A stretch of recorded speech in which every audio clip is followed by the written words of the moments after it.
जय हिंद, मैं प्रेरणा सिंह और आप देख रहे हैं लाइव टाइम्स का ग्लोबल नेटवर्क। और शुरुआत करते हैं एक बड़ी खबर के साथ। कैश कांड में दिल्ली हाई कोर्ट की कार्रवाई, जस्टिस वर्मा सभी जुडिशियल कार्य वापस लिए गए। अगले आदेश तक सभी जुडिशियल कार्य वापस ले लिए गए हैं। तो इस वक्त बड़ी कार्रवाई कैश कांड मामले में दिल्ली हाई कोर्ट ने बड़ी कार्रवाई की है और जस्टिस वर्मा ने सभी जुडिशियल कार्य वापस ले लिए हैं। अगले आदेश तक, जब तक अगला नोटिस नहीं आता, अगला आदेश नहीं आता, तब तक सभी जुडिशियल वर्क वापस ले लिए गए हैं। तो इस वक्त कैश कांड मामले में बड़ा अपडेट। कैश कांड में दिल्ली हाई कोर्ट ने कार्रवाई की है। जस्टिस वर्मा ने सभी जुडिशियल कार्य वापस ले लिए हैं और अब अगले आदेश तक के लिए तमाम जुडिशियल कार्यों को वापस ले लिया गया है। जस्टिस वर्मा पर एक्शन लिया गया है और बड़ी कार्रवाई इस वक्त कैश कांड मामले में आपको बता रहे हैं। दिल्ली हाई कोर्ट ने कार्रवाई की है। जस्टिस वर्मा पर सभी जुडिशियल कार्य वापस लिए गए हैं और अगले आदेश तक सभी जुडिशियल कार्यों को वापस ले लिया गया है। तो कैश कांड मामले से जुड़ा बड़ा अपडेट, जस्टिस वर्मा पर एक्शन। ज्यादा जानकारी के साथ हमारे संवाददाता कमलेश सिंह जुड़ चुके हैं। कमलेश, कैश कांड में दिल्ली हाई कोर्ट ने कार्रवाई की है, सभी जुडिशियल कार्य वापस ले लिए गए हैं, इसको लेकर और कुछ ताजा जानकारी? जैसा आपने कहा कि जुडिशियल काम लिए गए, तो वो अब कोई भी जो जुडिशियल काम है कोर्ट में के लिए नहीं कर पाएंगे और ये तब तक नहीं कर पाएंगे जब तक कि सुप्रीम कोर्ट का जो मॉनिटर जो कमेटी बनाई है जो इस पूरे मामले की कैश काम की जांच कर रहा है, उसकी रिपोर्ट जब तक पॉजिटिव नहीं आ जाए और फिर सुप्रीम कोर्ट ही चाहेगा तो वो उनके आदेश को रिवोक कर सकते हैं। यानी जब तक सुप्रीम कोर्ट का आदेश ना आ जाए तब तक उनको कोई काम नहीं दिया जाएगा। इसलिए हाई कोर्ट ने यह फैसला किया है कि उनके खिलाफ जब तक प्रिलिमिनरी इंक्वायरी जो ऑर्डर किया गया सुप्रीम कोर्ट के द्वारा, रिपोर्ट आने के बाद उसके बाद ही उनको काम दिया जाएगा। लेकिन फिलहाल अभी वो सभी कामों से मुक्त होंगे, यानी बिना काम के उनको रखा गया है। इसके अलावा चूंकि ये कोर्ट का पहला डिसीजन है, कोर्ट ये भी तय कर सकते हैं कि इनके खिलाफ क्या क्या कार्रवाई हो सकती है और भी कार्रवाई निश्चित हो सकती है। पहली कार्रवाई नहीं, एक प्रिलिमिनरी कार्रवाई आप कर सकते हैं, उसके बाद कोर्ट आगे की कार्रवाई भी कर सकती है। जी अच्छा कमलेश, जस्टिस वर्मा पर एक्शन लिया गया है, लेकिन ये इस मामले ने तूल कैसे पकड़ा जो लास्ट में अब जाकर हाई कोर्ट ने एक्शन लिया है? नहीं, देखिए, जिस तरह से उनके घर में आग लगी थी और जानकारी मिली थी कि बड़ी संख्या में नोट जले हुए पाए गए, उसके बाद जो रिपोर्ट उनको कोर्ट को दी दिल्ली पुलिस की तरफ से, फायर ब्रिगेड की तरफ से, उसके बाद ही मामला तूल आया और मीडिया में आने के बाद कहीं न कहीं उन पर आरोप लगा कि इतना बड़ा कैश, इतना बड़ा अमाउंट अपने सरकारी निवास पे कैसे रख सकते हैं। तो एक खबर मीडिया में, उसके बाद ही सुप्रीम कोर्ट ने अपनी ओर से स्यो मोटो एक्शन लिया है। और ये जो आज जो एक्शन है, निश्चित रूप से हाई कोर्ट का ये डिसीजन कि जब तक उनके खिलाफ जो कोर्ट ने ऑर्डर किया है इंक्वायरी, उस इंक्वायरी की रिपोर्ट आने के बाद ही अगला डिसीजन लिया जाएगा। लेकिन उनके खिलाफ और भी कार्रवाई संभव है, कोर्ट अभी और उन पर और भी कार्रवाई करेगी। और अगर जब तक वो इस्तीफा नहीं देते, तो जानकारी मिली है जब तक वो इस्तीफा नहीं, तब तक के खिलाफ इस तरह की कार्रवाई के खिलाफ होती रहेगी। अच्छा कमलेश, अभी तो आगे की कार्रवाई के लिए रोक लगा दी गई है। फिलहाल इस पूरे मामले को लेकर और क्या कुछ अपडेट है कैश कांड की, अगर हम बात करें तो?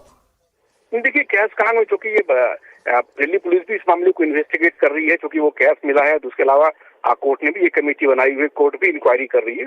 इसलिए फिलहाल कोर्ट की इंक्वायरी और दिल्ली पुलिस की इंक्वायरी आने दी, उसके बाद ही क्लियर हो पाएगा क्या क्या और एक्शन उनके खिलाफ लिया जाएगा।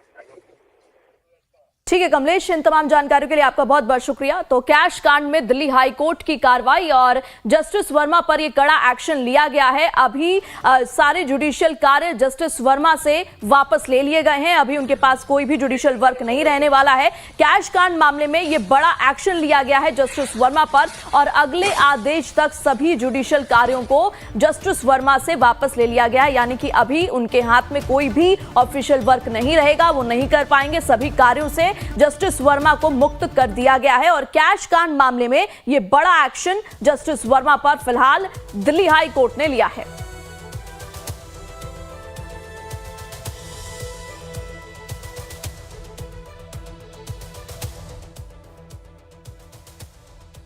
दिल्ली हाईकोर्ट के जज जस्टिस यशवंत वर्मा पर लगे आरोपों की वजह से देश की न्यायपालिका में हलचल मच गई है। न्यायपालिका की साख पर उठते सवालों के बीच खुद सुप्रीम कोर्ट ने सख्त रुख अपनाया है। सुप्रीम कोर्ट इस मामले में पूरी पारदर्शिता के साथ देश के सामने पेश आने का फैसला उन्होंने किया है और एक एक सच देश के सामने रखा जा रहा है।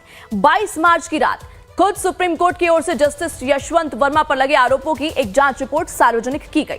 सुप्रीम कोर्ट ने जस्टिस यशवंत वर्मा पर दिल्ली हाई कोर्ट के चीफ जस्टिस डीके उपाध्याय की रिपोर्ट और यशवंत वर्मा की सफाई को भी सार्वजनिक किया और इस रिपोर्ट में दिल्ली पुलिस की ओर से दिए गए कुछ फोटो और वीडियो शामिल है और उन सब को बकायदा सुप्रीम कोर्ट की वेबसाइट पर अपलोड किया गया, जिसमें 500 रुपए के जलते हुए नोटों के बंडल नजर आए। इस रिपोर्ट और वीडियो के सामने आने के बाद लोगों की हैरानी और ज्यादा भी बढ़ गई, क्योंकि इस वीडियो में बड़ी मात्रा में, जैसा कि आप इस वक्त देख सकते हैं, नोटों की गड्डियां दिखाई देती हैं। साथ ही आग बुझाने की कोशिश करते फायर फाइटर्स भी इस वीडियो में नजर आ रहे हैं। आपको बता दें कि यह वीडियो इसी जांच रिपोर्ट का हिस्सा है जो दिल्ली हाई कोर्ट के मुख्य न्यायाधीश डीके उपाध्याय की ओर से कराई गई। जस्टिस यशवंत वर्मा के सरकारी आवास से कैश मिलने के मामले में भारत के चीफ जस्टिस संजीव खन्ना को एक 25 पन्नों की जांच रिपोर्ट सौंपी गई है। रिपोर्ट सौंपते हुए दिल्ली हाई कोर्ट के चीफ जस्टिस ने लिखा है कि न्यायमूर्ति यशवंत वर्मा के बंगले के परिसर में एक कमरे में आग लगने की घटना की जानकारी दिल्ली के पुलिस कमिश्नर संजय अरोड़ा ने दी। जस्टिस उपाध्याय ने दिल्ली पुलिस कमिश्नर और फायर ब्रिगेड टीम के अधिकारियों से बातचीत के बाद यह report chief justice of India Sanjeev Khanna को सौंपी। इस मामले के बैकग्राउंड को डिटेल में अब जानते हैं। दरअसल 14 मार्च को जस्टिस यशवंत वर्मा के आवास के एक स्टोर रूम में आग लग गई थी। यह वीडियो उसी घटना की बताई जा रही है जिस स्टोर रूम में आग लगी, वहीं कथित तौर पर बड़ी मात्रा में कैश मिला था। इस वीडियो में नोटों की गड्डियां जलती हुई दिखती हैं और फायर ब्रिगेड की टीम जलते सामान को बचाने की कोशिश करती दिखती है। यहीं पुलिस और फायर ब्रिगेड के लोगों को जलते नोटों से भरी बोरियां भी दिखती है। दिल्ली हाई कोर्ट के चीफ जस्टिस डीके उपाध्याय ने सीजेआई को सौंपी अपनी रिपोर्ट में बताया है कि उन्हें इस मामले की जानकारी तब मिली जब 15 मार्च को उन्हें दिल्ली पुलिस के कमिश्नर का फोन आया, जिसमें उन्होंने जस्टिस यशवंत वर्मा के घर में लगी आग के बारे में बताया था।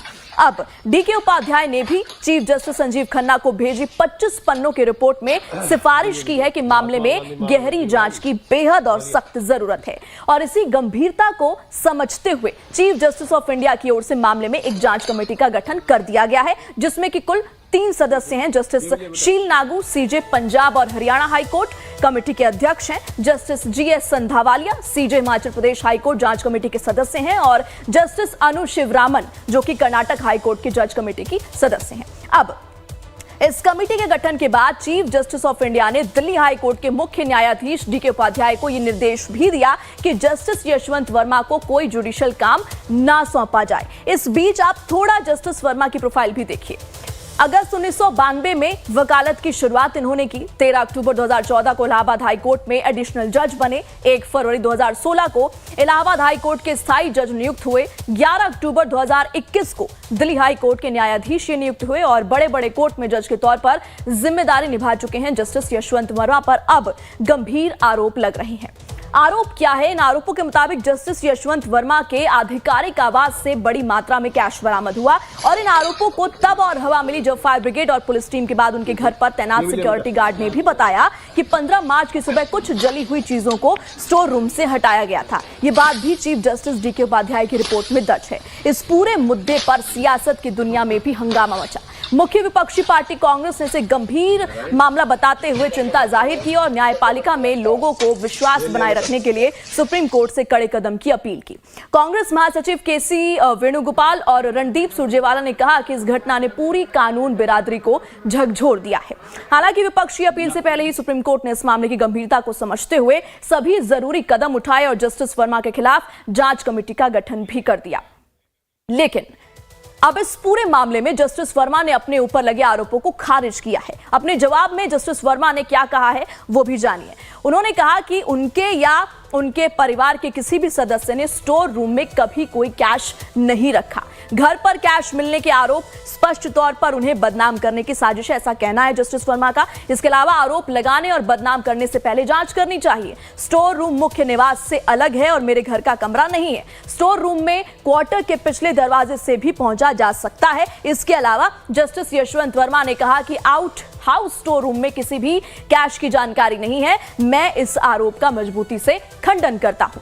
इसके अलावा जस्टिस वर्मा ने यह जानकारी भी दी है कि घटना के दिन यानी कि 14 मार्च को होली के दिन वो दिल्ली में थे ही नहीं, पत्नी के साथ वो मध्य प्रदेश में थे। घर पर केवल बेटी और बुजुर्ग मां थे। जस्टिस वर्मा 15 मार्च को फ्लाइट से भोपाल से पत्नी के साथ दिल्ली लौटे। उन्होंने ये भी बताया है कि जब आधी रात के आसपास आग लगी तो उनकी बेटी और निजी सचिव ने फायर ब्रिगेड को सूचित किया। आग बुझाने की कोशिश के दौरान सभी कर्मचारियों और मेरे घर के सदस्यों को सुरक्षा के मद्देनजर दूर जाने के लिए कहा गया था। आग बुझाने के बाद जब वो लोग स्टोर रूम तक पहुंचे, वहां उन्हें कोई भी कैश या करेंसी कुछ नहीं मिला।